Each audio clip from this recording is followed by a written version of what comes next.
On this program, Anatoly Kavocha, one of Russia's leading test pilots, demonstrates the power and agility of the Sukhoi Su-27 flanker, one of the world's great super fighters.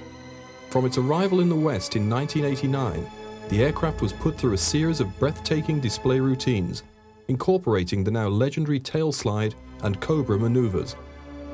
The impact made by the Su-27, with its revolutionary design, was to immediately set new standards in fighter aircraft production.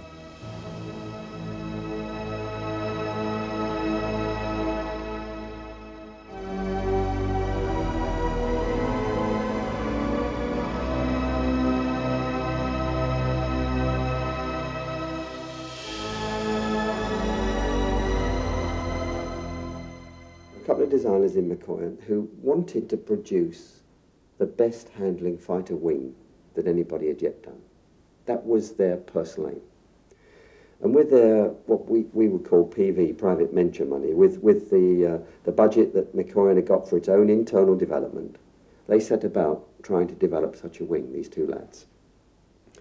And they had an awful lot of time in wind tunnels. 60,000 hours was mentioned, and they were designing a wing, not an aeroplane, a wing. Just the wing, no engines, no cockpit, no tail, just the wing. They wanted a wing that was going to be as reliable and as steady at a range of angle of attacks as they could find. They very quickly, when working on this, realized that they had to have a long nose, and that the nose was a key element in how the vortices were set up from the nose to feed into the wing, to keep the wing stable at high angles of attack and stop the Dutch roll that we had experienced with our handling page 115. So once they got this nose, this slightly curved nose, and its associated strakes at the beginning of the wing and so on, going, and they then were able to demonstrate these superior qualities in the tunnel, they then set about putting on fins and rudders and cockpits and engines and intakes, and spoiling the original concept as little as possible. That was how they did it.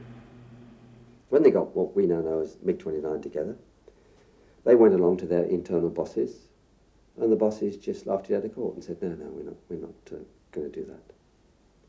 And these chaps were really, really disappointed, of course. It's like any research group working inside a big organisation. They had not been able to sell their ideas, their revolutionary ideas, to perhaps the more conservative senior people in the company. And they left MiG. And they went to work for Sukhoi. And when they got to Sukhoi, they discussed these ideas there. And Sukhoi took a different view. They said, oh, you know. And so Sukhoi had a look at it themselves, and they thought it was excellent. So Sukhoi then set about designing what we now know as the Su-27. And this eventually finished up a model of this in the tunnels that were now shared. They were above all of the aircraft companies. Do you see what I mean? The aircraft companies had their own facilities, but in the end, the main Russian facilities were centralized and shared. And of course, as soon as this model started appearing in these central facilities, then of course Mikoyan realized what was going on. And there was this immediate decision taken that Sukhoi would continue with this design to do a big, heavy, long-range interceptor, and Mikoyan would take the same concept and would do the short, tactical range, multi-role version of it.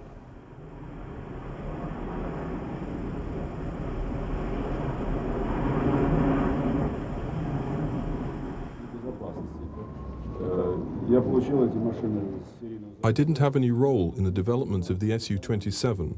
I started flying this aircraft after it was already tested, and my impression is that the Su-27 is a very pure piece of machinery, not only in terms of design perfection and flying characteristics, but also in terms of reliability and safety. These planes came to me from a production factory. We only fly them because we have never had any technical problems with them. We carry out some tests concerning the wide angles of attack and the Cobra maneuver.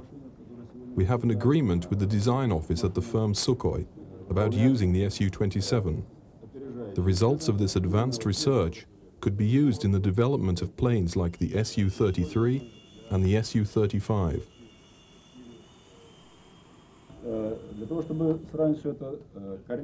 It is not easy to compare our aircraft with those from the West. But on the basis of what is happening here, I can tell you that we all fly under equal conditions. Planes like the F-16, F-18 and the SU-27 are the same generation aircraft, and all fly with the same weight. This being quite obvious. You can see this when we start, when we take off. You can check the time when we finish the first part of the loop. You can also check the speed on the wide angles of attack. What is the turning time? What is the landing distance?